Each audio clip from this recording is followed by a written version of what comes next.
मेरठ की एक शांत गली में एक ऐसा राज छुपा था जिसे जानकर पुलिस भी सन रह गई।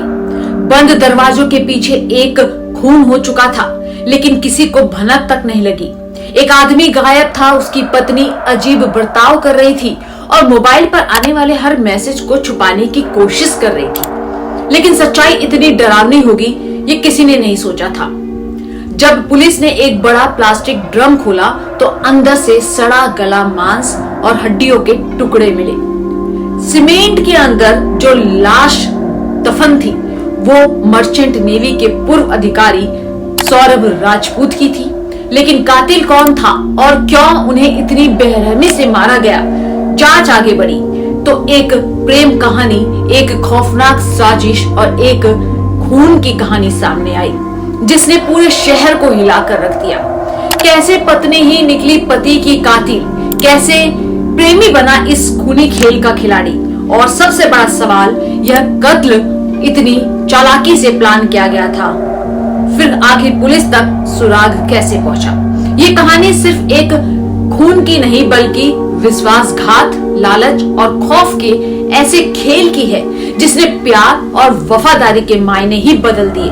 वो तारीख थी 24 फरवरी 2025।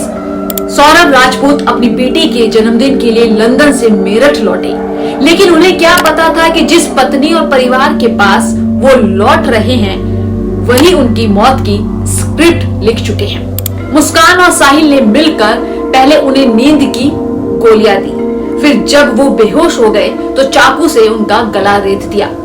खून से सने कमरे में उनकी लाश पड़ी थी, लेकिन कातिलों ने अगला कदम पहले ही सोच लिया था। सबूत मिटाने के लिए सौरभ के शव के टुकड़े टुकड़े कर दिए गए और उन्हें एक बड़े प्लास्टिक ड्रम में डालकर सीमेंट से भर दिया। मकसद साफ था, लाश मिले ही नहीं और मिले तो कोई पहचान ना सके। लेकिन जब सौरभ की बहन चिंकी ने उनसे संपर्क करने की कोशिश की और लगातार जवाब नहीं मिला तो शक गहराने लगा।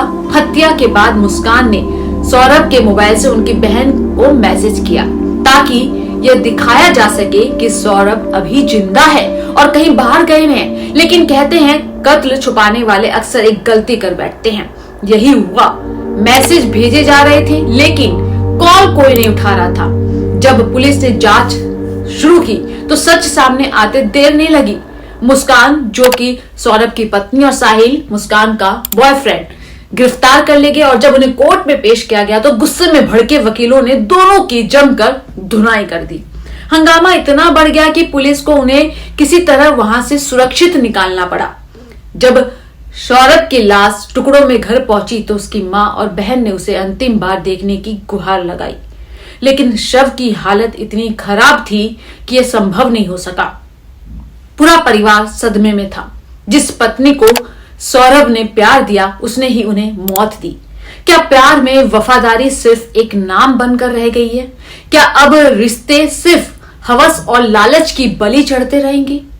सौरभ की मौत सिर्फ एक कत्ल नहीं बल्कि विश्वास के खून की सबसे दर्दनाक दास्तान है।